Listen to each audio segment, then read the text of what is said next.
तो देखो हम 1.2 कर चुके हैं। 1.1 आपके सिलेबस में नहीं है, पढ़ा दिया मैंने। अब करना चाहो कर लेना, नहीं करना चाहो मत करना। 1.2 आपके सिलेबस में है, कर लेना, पूरी पढ़ा चुका हूँ मैं पिछली क्लास में। आज 1.3 करनी है। अच्छा, 1.3 में जो क्वेश्चन है वो, हाँ, 1.3 में जो क्वेश्चन है वो किस तरीके का क्वेश्चन है? वो लॉन्ग क्वेश्चन ही आता है ज़्यादातर। दो तरीके क्वेश्चन है, एक तो बड़ा वाला, एक छोटा वाला। जो बड़ा वाला क्वेश्चन है वो लॉन्ग क्वेश्चन में आएगा 6 नंबर में सीधा सीधा। तो आपको बहुत ध्यान से समझ लेना है उसको। थोड़ा थ्योरेटिकल है, ठीक है, क्या थोड़ा थ्योरेटिकल है, लेकिन समझ आएगा। 2-3 स्टेप हैं, याद रखने पड़ेंगे। बाकी ऐसा नहीं केवल पूरे ही थ्योरेटिकल है, क्योंकि सामाजिक विज्ञान की थ्योरी थ्योरी कहानी चल रही है, मैथमेटिक्स भी लगेगी उसमें, ठीक है। तो सुनते जाओ बहुत ध्यान से मेरी बात को। अच्छा, सवाल शुरू करने से पहले मैं आपसे कुछ चीज़ पूछना चाहूँगा। आप मुझे ये बताओ, ये बात हम पहले भी डिस्कस कर चुके हैं। जैसे छः के गुणनखंड क्या होते हैं? 2 गुणा 3। अगर 6 स्क्वायर कर दूं 36, इसके भी गुणनखंड में कौन कौन सी संख्याएं आएंगी? नहीं, गुणनखंड जब करें कौन, 2 और 3 ही आएंगे। इसके को जब 36 के गुणनखंड करोगे ना, तो 2 से 18 बार, 2 से 9 बार, 3 से 1 3 बार, 3 से 1 बार, 2 गुणा 2 गुणा 3 गुणा 3। तो अगर आपने जब इसके गुणनखंड किए तो 36 के गुणनखंड में भी 2 और 3 ही आए जो 6 के गुणनखंड में थे। ये बात समझ में आ गई अच्छे से? ठीक है। एक तो ये कंसेप्ट आपको पता होना चाहिए था, तभी सवाल समझ में आएगा। एक कंसेप्ट क्लियर दिख रहा है? एक बच्चों, आपको हल्की सी ये बात ध्यान पता होनी चाहिए। क्या पता होना चाहिए? जैसे अगर मान लो कोई परमेय संख्या है, पी बटे क्यू के रूप में लिख सकते हैं। ध्यान है आपको ये बात? अगर कोई परमेय संख्या है तो उसको पी बटे क्यू के रूप में लिख सकते हैं, पी बटे क्यू के रूप में। जहां पर पी और क्यू कैसे होते हैं? सहअभाज्य संख्या होती है। कैसी होती है? सहअभाज्य, समझते हो? हाँ, जैसे अगर मान लो मैं लिख दिया 4/18, क्या ये पी बटे क्यू के रूप में लिखा है? लिखा है, कोई दिक्कत नहीं है, परमेय संख्या है, लेकिन सहअभाज्य नहीं है। कैसी नहीं है? तो किसको मतलब काट सकते हैं। जनरली अगर कोई संख्या लिखी है पी बटे क्यू के रूप में, ऐसे नहीं लिखी होगी। 4/18 आपको लिखा हुआ नहीं मिलेगा। पूछो क्यों नहीं मिलेगा? क्योंकि आपको लिखा मिलेगा 2 से कटा हुआ। 2 से इसको काटोगे 2 बार, 2 से काटोगे 9 बार, 2/9 लिखा हुआ मिलेगा। किताब में कभी 4/18 नहीं देगा आपको वो। समझ पा रहे हो मेरी बात को या नहीं? किताब में 4/18 नहीं देगा, 2/9 लिखेगा। क्यों? 4/18 कोई सेंस ही नहीं बन रहा भाई, कट के वो 2/9 देगा। तो 2 पी बटे क्यू, यहाँ पर जो परमेय संख्या होती हैं वो पी बटे क्यू के रूप में लिखी होती हैं। और पी और क्यू कैसे होते हैं? सहअभाज्य होते हैं। अब 2 और 9 नहीं कट रहे किसी से। सहअभाज्य नहीं, सहअभाज्य मैंने पहली क्लास में बताया है। सहअभाज्य क्या होता है? सहअभाज्य, सहअभाज्य होता है भाई, जैसे 17 भाज्य अभाज्य है, हाँ? अभाज्य है। 15 भाज्य है अभाज्य है? भाज्य है, ठीक है। 8 भाज्य है अभाज्य? हाँ, भाज्य है 2 से 4 से। लेकिन 15 और 8 आपस में सहअभाज्य हैं। पूछो क्यों? क्योंकि इसके जो गुणनखंड है वो 3 और 5 हैं। ये 3 और 5 से डिवाइड होता है। इसके जो गुणनखंड है ये 2 से डिवाइड हो जाएगा, 4 से डिवाइड हो जाएगा, 8 से भी हो जाएगा, वैसे उसको छोड़ो। तो देखो, इसके 3-5 है, इसके 2-4 हैं। कोई ऐसा फैक्टर नहीं जिससे ये दोनों डिवाइड हो जा रहे हों। तो ये आपस में सहअभाज्य हैं। आपस में कैसी हैं? सहअभाज्य। बात समझ पाए अब मेरी? हाँ, नहीं। एक एग्जांपल और देखो। अगर एक संख्या ले ली मैंने 15, एक ले ली 21, ये सहअभाज्य हैं? ये पहले ये भाज्य अभाज्य है? भाज्य है। ये भाज्य अभाज्य है? भाज्य है। उससे हमें कोई लेना देना नहीं है। फिलहाल ये है कि ये किस किस से कट, इसके फैक्टर क्या है? ये 3 से चला जाएगा, 5 से चढ़ जाएगा। ये दोनों की दोनों 3 से जा रही हैं, तो ये सहअभाज्य नहीं है। इनमें ये 3 से जा रही थी, 5 से, 2 से, 4 से, कोई कॉमन नहीं था, ये सहअभाज्य थी। समझ पाए अब? समझ गए ना? आसान है, भाज्य सहअभाज्य। ठीक है, क्लियर है बात जो बता रहा हूं मैं आपको? कोई दिक्कत परेशानी समस्या वाली बात तो नहीं है? ठीक है, अब हम अपना क्वेश्चन शुरू करते हैं। जो क्वेश्चन आपके पेपर में आएगा, ठीक है, सीधे 6 नंबर आपके पक्के हो जाएंगे आज की क्लास में। यही दोनों जो अभी दो संख्या, कोई एक संख्या को सहवाज्य नहीं कहते। एक अकेली संख्या को हम सहवाज्य नहीं कह सकते। जैसे एक अकेले आदमी की शादी नहीं करवा सकते, उसके लिए दो इंसानों को होना जरूरी है, एक आदमी और एक औरत। उसी तरीके से कि एक अकेली संख्या को हम सहवाज्य नहीं कह सकते। सहवाज्य होने के लिए सह का मतलब होता है आपस में, तो आपस में वो अवाज्य होनी चाहिए दोनों। आपस में अवाज्य का मतलब दोनों कोई ऐसा नंबर ना हो जिससे दोनों भाग हो जाएं, तो वो सहवाज्य होंगी। समझ पा रहे मेरी बात को? ठीक है, छोड़ो फिलहाल इसको। तो अब हम आ जाते हैं अपने क्वेश्चन पे। 6 नंबर वाले 6 नंबर पक्के करते हैं। ठीक है, ध्यान से देखो क्वेश्चन क्या होता है। अच्छा, ये बात तो आपको पता है, मैंने अपर में संख्या जब पढ़ाई थी तो क्या पहचान बताई थी, या तो अंडर रूट दिखे या डॉट डॉट डॉट दिखे और आप इनको हटा भी ना सको, तब वो संख्या कैसी होती थी अपर में, या फिर पाई भी बताया था कि पाई हो। ठीक है, तो वही चीज़ हम यहाँ पर सिद्ध करने वाले हैं। क्वेश्चन हाँ सिद्ध करना, सिद्ध कीजिए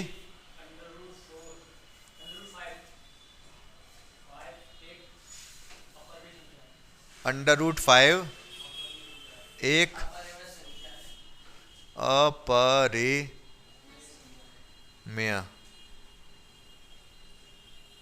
संख्या। ये सवाल है, इसको करना है हमको सॉल्व। क्या करना है? सॉल्व। तो कैसे करेंगे भाई? बहुत ध्यान से सुनते जाओगे। स्टेप हैं, कुछ स्टेप याद रखने पड़ेंगे। ये स्टेप हैं।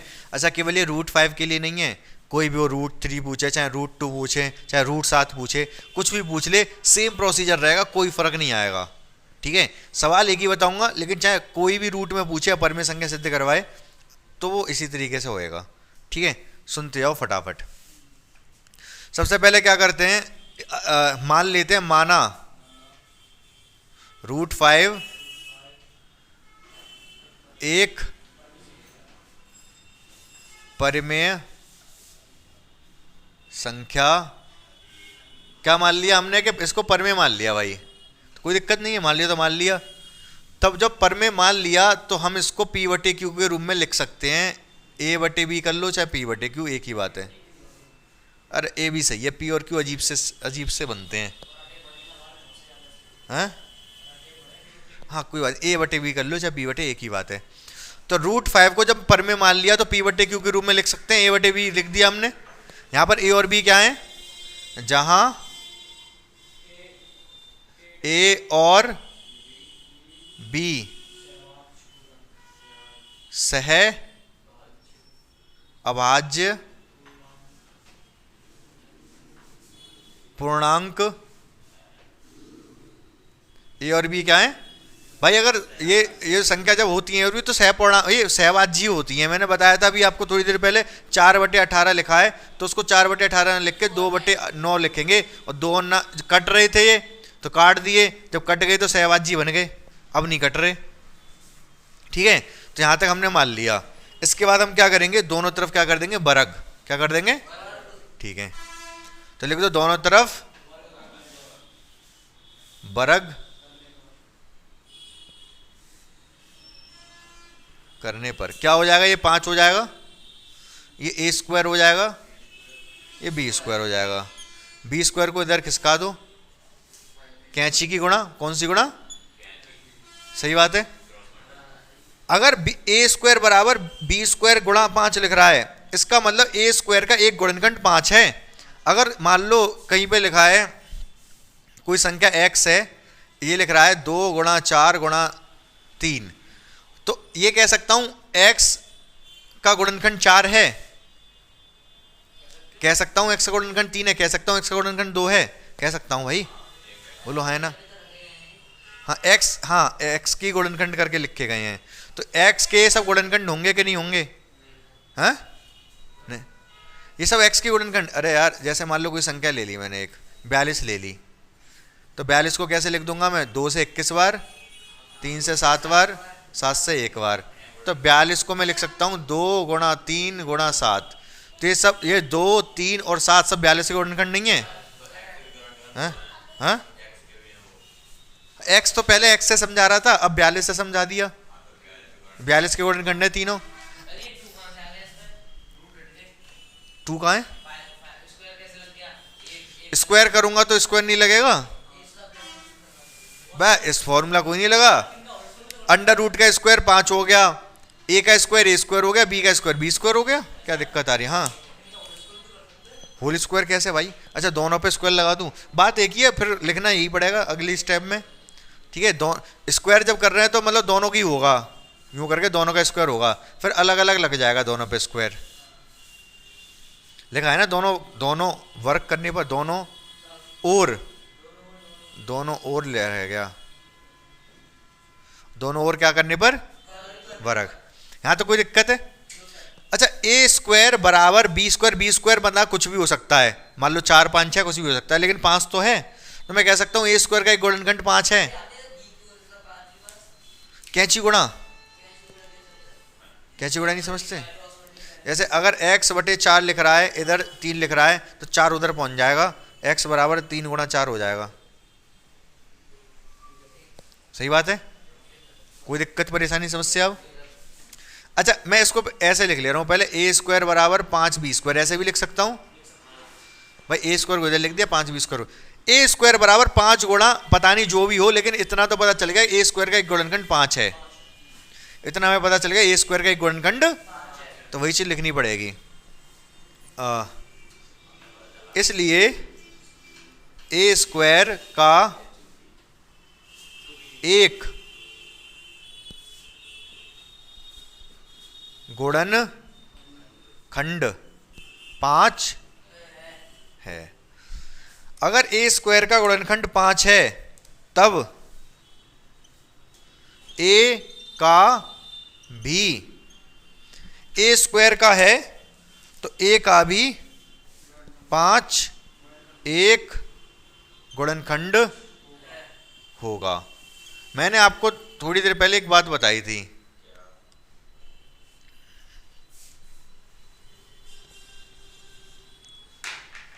मैंने बताया था 6 के गुणनखंड होते हैं 2 गुणा 3, मारकर बहुत जल्दी इनकी 6 स्क्वायर का गुणनखंड क्या होगा? 36, 36 के गुणनखंड होंगे 2 गुणा 2 गुणा 3 गुणा 3। जो गुणनखंड 2 और 3 6 के थे वही 6 के स्क्वायर के भी हैं भाई, 2 और 3 6 के स्क्वायर में हैं, वही 6 में भी थे। जो 6 के गुणनखंड है वही 6 के स्क्वायर के हैं, कुछ नए नहीं हो सकते। ये बात समझे आप? कल भी समझाई थी मैंने, लास्ट एक बार समझाई है, दोबारा वही चीज़ बता रहा हूँ। जो गुणनखंड 6 के हैं वही 6 के स्क्वायर के होंगे, कुछ एक्स्ट्रा नहीं आ जाएंगे, कुछ एक्स्ट्रा। 2 और 3 थे तो 2 और 3 ही 2 बार हो जाएंगे, 2 बार हो गया, 3 2 बार हो गया, लेकिन एक्स्ट्रा कोई नहीं आ गया, ऐसे नहीं 5 आ जाएगा यहाँ पर। समझ पा रहे मेरी बात को? ठीक है, तो ए स्क्वायर का एक गुणनखंड 5 है तो ए का भी गुणनखंड 5 होगा, वही लिखा है मैंने, ए स्क्वायर का तो ए का भी होगा, इतनी बात लिखी है मैंने, बोलो हाँ या ना? ठीक है।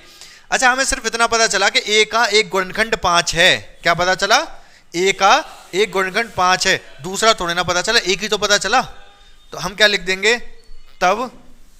माना ए बराबर 5m। क्या कहा मैंने अभी थोड़ी देर पहले, क्या कहा था आपके पास आगे कि एक ए का एक ही गुणनखंड तो पता चला है, दूसरा थोड़े ना पता, m मान लिया हमने, m मान लिया हमने। हाँ समझ पाए मेरी बात को? ठीक है, अब यहां तक एक बार चेक कर लो क्या किया, कुछ बहुत ज्यादा नहीं किया, चलो मैं बाद में दिखा दूंगा। अब स्क्वायर कर दो, दोबारा लिखो दोनों तरफ वर्ग करने पर, क्या लिखोगे? क्या? हाँ अभी होएगा, रुक जाओ, सबर रखो। क्या रखो? सबर। दोनों ओर वर्ग करने पर वर्ग क्या हो जाएगा? ए स्क्वायर बराबर 5 स्क्वायर या फिर 25 एम स्क्वायर। सही बात है ये? बोलो हाँ या ना? ठीक है। अब ये ए स्क्वायर है ना, ये समीकरण 1 बना लो। ए स्क्वायर का मान 5b स्क्वायर था समीकरण 1 में, यहाँ छाप दो, ए स्क्वायर की जगह 5b स्क्वायर लिख दो। ये 25 है, ये एम स्क्वायर है, 5 से 25 कट जाएगा 5 बार। बोलो कुछ गलत बात है क्या ये? तो क्या आ गया ये हमारे पास नीचे? बी स्क्वायर बराबर, ठीक है। बहुत अच्छी बात बताई आपने। हाँ, बहुत अच्छी बात कही आपने। क्या आया इधर? बी स्क्वायर बराबर 5 एम स्क्वायर। अब बहुत ध्यान से मेरी बात सुनना, यहां पर अभी थोड़ी देर पहले हमने कुछ कहानी कही थी इस चीज को देख के। इस चीज को देख के मेरे मन में कुछ आया था। क्या आया था कि ए स्क्वायर का एक गुण, यहां से पता चल रहा है कि ए स्क्वायर का एक गुणनखंड 5 है, तो ए का भी गुणनखंड 5 होगा। यही फीलिंग मुझे यहां पर आ रही है। बी स्क्वायर बराबर 5 एम स्क्वायर है ना, तो बी स्क्वायर का एक गुणनखंड 5 है, बी का भी एक गुणनखंड 5 होगा। बोलो हाँ या ना? यही फीलिंग आएगी जो यहाँ आई थी थोड़ी देर पहले, ठीक है, वही यहाँ आएगी। तो लिख दो यही बात दोबारा। इसलिए सेम चीज लिखनी है भाई। बी स्क्वायर का एक गुणनखंड 5 है, बी स्क्वायर का एक गुणनखंड 5 है, तो बी का भी तब बी का भी 5 एक गुणनखंड होगा। यहां तक हमारा क्वेश्चन ऑलमोस्ट खत्म हो चुका है। ये वाला 6 नंबर में से 5 नंबर पक्के हो चुके हैं, 1 नंबर का काम और रह गया है। बहुत ध्यान से मेरी बात सुनेंगे, ठीक है। यहां पे हमने एक बात कही, ए का भी एक गुणनखंड 5 है, यहां पर हमने कही बी का भी एक गुणनखंड 5 है। जब ए और बी दोनों का एक गुणनखंड 5 है, मैंने थोड़ी देर पहले क्या बात कही थी आपसे, मैंने लिखा था 15 और 21 लिखा था यहां पर, ध्यान है आपको? मैंने कहा था कि ये भी 3 से भाग हो रहा है, तीनों 5 से भाग हो रहा है, और ये तीनों 7 से भाग हो रहा है। चूंकि दोनों 3 से भाग हो रहे थे, इसलिए मैंने कहा था ये सहभाज्य नहीं है। ये दोनों ही 5 से, ए का भी गुणनखंड 5 है, बी का भी गुणनखंड 5 है, दोनों 5 से भाग हो रहे हैं। तो इसका क्या मतलब है कि ये दोनों सहभाज्य नहीं है, ए और बी। इसका मतलब क्या है कि ये दोनों सहभाज्य नहीं है। और हम क्या हमने क्या लिखा था स्टार्टिंग में, क्या है? जहां ए और बी सहभाज्य पूर्णांक हैं, मान के हम ये चले थे कि ए और बी सहभाज्य पूर्णांक हैं, और हमने सिद्ध क्या कर दिया? ए और बी सहभाज्य नहीं है। मतलब जो हमने सोचा था, हमारी कल्पना गलत थी। हमारी कल्पना क्या थी? गलत थी। तो हमारी सारी, अब जब हमारी कल्पना गलत थी तो हमारी कल्पना सारी गलत थी। सारी गलत थी। जो हमने माना था कि माना √5 एक परमेय संख्या है, ये कल्पना भी गलत है, और ये कल्पना गलत है, तो इसका तात्पर्य यह है कि √5 क्या है? एक अपरमेय संख्या है। समझ गए? देखा देखा जादू? समझ पाए? समझ में कम आया होगा, मुझे पता है। ये वाला सवाल एक बार में समझ में नहीं आता ये, लेकिन है मुश्किल नहीं। थोड़ा कम आया होगा, आ गया होगा। हाँ। एक और बार बताता हूं मैं। देखो, ज्यादा कुछ नहीं करना है, कुछ करना ही नहीं है, कुछ करना ही नहीं है। बहुत ध्यान से मेरी बात सुनते रहो बस। हाँ वेद प्रकाश, माना हमने क्या कहा? √5 को अपरमेय सिद्ध करना था। हमने मान लिया √5 परमेय है। अगर परमेय है तो a/b के रूप में लिख सकते हैं। ए और बी क्या है? सहभाज्य पूर्णांक हैं। ये सह कैसे लिखा यार मैंने? ये एह लिख रहा है ये तो।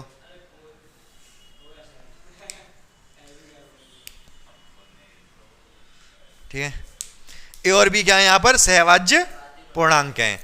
बस फिर वर्ग किया है और कुछ नहीं किया। यहां वर्ग किया, दोनों तरफ 5 हो गया, स्क्वायर रूट हट गया। यहां वर्ग किया, ए स्क्वायर बी स्क्वायर हो गए। कैंची गुणा कर दी, क्रॉस मल्टीप्लिकेशन, ए स्क्वायर बराबर 5b स्क्वायर आ गया। यहां तक तुम्हें लग रहा है कुछ किया हमने? इतना तो बच्चा का बच्चा कर लेगा, दो क्लास का बच्चा कर लेगा। हैं? अरे किया है क्या? यहां तक √5 बराबर a/b लिखा है, और दोनों तरफ वर्ग कर दिया, कैंची गुणा कर दिया, आ गया ये। हैं? यहां तक बच्चा कर लेगा, ठीक है। इसके बाद क्या लिखा? इसके बाद कंसेप्ट। अब थोड़ा बच्चा नहीं कर पाएगा, अब थोड़ा बड़ा आदमी कर पाएगा। कंसेप्ट क्या है कि ए स्क्वायर बराबर 5 गुणा समथिंग लिख रहा है। इसका मतलब ए स्क्वायर का गुणनखंड 5 है, ए स्क्वायर का गुणनखंड 5 है, तो ए का भी गुणनखंड 5 होगा। ठीक है, ए का अगर गुणनखंड 5 है तो ए को 5m लिख सकते हैं। ठीक है, ए को 5m अगर हमने लिख दिया, फिर वर्ग किया दोनों तरफ। वर्ग करने के बाद यहां से ए स्क्वायर की वैल्यू उठा के यहां रख दी, 5 से 25 कट गया। सेम वही चीज बन गई जो यहां बनी थी। जो यहां फीलिंग आई थी वही यहां फीलिंग आ रही है, वही लिख दिया। जो यहां लिखा था वही यहां लिख दिया। बोलो हाँ या ना? हैं? हाँ, वही जो फीलिंग यहाँ आई थी वही फीलिंग यहाँ, वही यहाँ लिख दिया, बस बात खत्म हो गई। अब तो यहाँ पर हमने क्या लिखा है, ए का एक गुणनखंड 5 है, यहाँ लिखा है बी का एक गुणनखंड 5 है। इससे साफ सिद्ध होता है कि ए और बी सह अभाज्य संख्या है नहीं है, क्योंकि दोनों के गुणनखंड 5 है। हाँ तो वो बताऊंगा मैं, टेंशन क्यों ले रहे हो। एक नंबर का काम रह गया ना अभी, इंक लेकिन खत्म हो, इंक डालने पहले। तो बच्चों देखो इतना सा ही है, इसके बाद क्या लिखना है, लास्ट लाइन वो ध्यान से सुन लो। अतः ए और बी दोनों का एक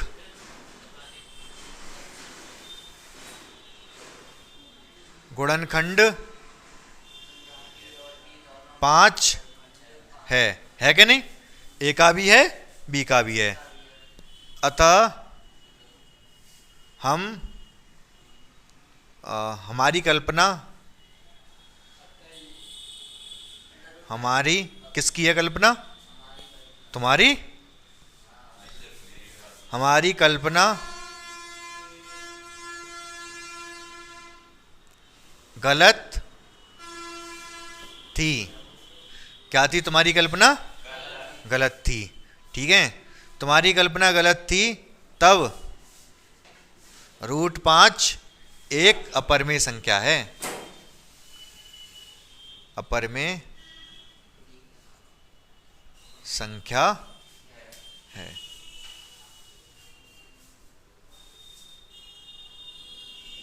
समझ गए मेरी बात को, छाप लो। आ गए 6 नंबर।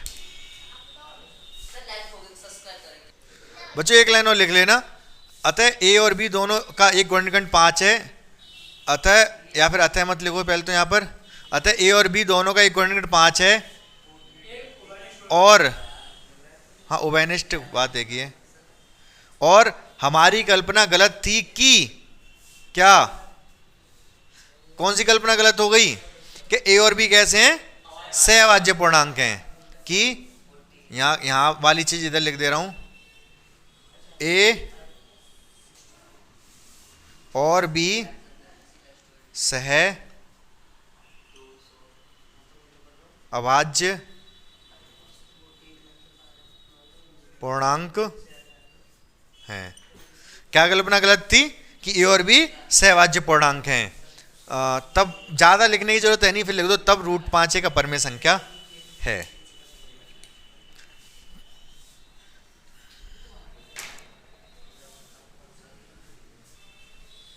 यहां लिख देना अतः, अतः √5 एक अपरिमेय संख्या है।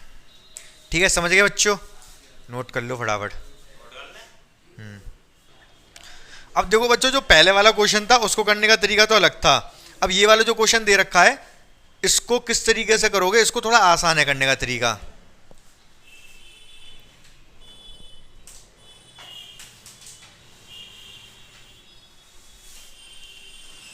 इसको करने का तरीका क्या होगा कि वहां तक तो पहले सबसे पहली लाइन तो लिखनी पड़ेगी। क्या कर रहे हैं हम इसका सॉल्यूशन, तो लिख दो माना 3 + 2√5 एक क्या है, परिमेय संख्या है। हमने ये मान लिया भाई 3 + 2√5 एक परिमेय संख्या है, कोई दिक्कत वाली बात नहीं है यहां तक। तब हम इसको क्या लिख सकते हैं, हम लिख सकते हैं 3 + 2√5 बराबर a/b या p/q, कुछ भी लिख लो। ए और बी क्या है यहां पर, जहां ए और बी सह अभाज्य पूर्णांक हैं। यहां तक भी कोई दिक्कत नहीं है। आगे यहां पर इस वाले क्वेश्चन में ज्यादा कुछ नहीं करना। देखो पहले अगर √5 अकेला होता तो अलग मेथड था जो पहले किया। अब यहां पर ये और भी चीजें प्लस और गुणा में दे रखी है ना, तो कोई दिक्कत नहीं है। क्या दिक्कत नहीं है मैं बता दो, 3 को पहले उधर ले जाओ, 3 को उधर ले जाओ, ले गए 3 को उधर, एलसीएम ले लो, बी एलसीएम ले लो, क्या आएगा, ए यहाँ आएगा बी उधर जाएगा 3b, और 2 को नीचे ले जाओ, a minus 3b upon 2b। सही बात है। देखो ये वाली जो संख्या है ये a और b से मिलके बनी है, a और b पूर्णांक हैं तो ये एक परमेय, अरे यार कितना हॉर्न बजाएगा, a और b अगर पूर्णांक हैं तो ये परमेय संख्या होगी। भाई पूर्णांकों से परमेय संख्या ही बन सकती है। मान लो मैंने लिख दिया 4/7, दोनों अगर पूर्णांक है तो ये परमेय संख्या है। समझ पा रहे हो मेरी बात को या नहीं? तो बहुत ध्यान से मेरी बात सुनना। यहाँ क्या लिखेंगे, ये कैसी है, परमेय, अपरमेय। √5 तो अपरमेय होती है, सीख चुके हैं ये बात हम। ये कैसी है, अपरमेय, और ये कैसी है, परमेय, जो कि कभी भी दुनिया में बराबर नहीं हो सकते। ठीक है, तो यहां पर लिखेंगे क्या, a minus 3b upon 2b, a और b से मिलकर बनी संख्या है, तब यह एक परमेय संख्या होगी। क्या होगी, परमेय संख्या होगी। जबकि √5 एक अपरमेय संख्या है। कैसी है, अपरमेय संख्या है। तो आगे एक लाइन और लिखनी पड़ेगी, कभी भी परमेय संख्या अपरमेय संख्या के बराबर नहीं हो सकती। अतः हमारी कल्पना गलत थी कि 3 + 2√5 एक परमेय संख्या है। हाँ तो कल्पना गलत ही है। तो ये संख्या क्या है, एक अपरमेय संख्या है। लिख लोगे अब आगे की 1-2 लाइन और? क्या लिखना है अब इसके बाद लिखना है अतः परमेय संख्या अपरमेय संख्या कभी भी बराबर नहीं हो सकती, हमारी कल्पना गलत थी। फिर अतः 3 + 2√5 एक अपरमेय संख्या है। लिख लो फटाफट कॉपी पे अपनी, मैं लिख नहीं रहा अब। हाँ पूरा उतार लो, जो मैं लास्ट में बोल रहा हूँ वो लिख लो कॉपी पे। देखो बच्चों करना इसमें क्या, एक और बता दे रहा हूँ, कुछ नहीं करना। सबसे पहले जो भी संख्या दे रखी होगी उसको a/b के बराबर मान लेना है। ठीक है, अब यहाँ पर केवल और केवल √5 छोड़ना है, बाकी सब उधर ले जाने हैं। 3 उधर ले गए, चला गया, क्या बचा 2√5। 2 को पहले एलसीएम ले लिया, फिर 2 को भी नीचे ले गए, 2 नीचे पहुंच गया, केवल अकेला √5 ही तो बचा। फिर उसके बाद तो थ्योरी रह गई। क्या रह गई, ये परमेय है ये अपरमेय है, कभी भी बराबर नहीं हो सकते। अतः हमारी कल्पना गलत थी। तो क्या है, 3 + 2√5 एक अपरमेय संख्या नहीं है, जबकि अपरमेय संख्या है। समझ गए, अपरमेय है। ठीक है, कल्पना गलत हो गई ना हमारी, जो कल्पना मान की थी हमने।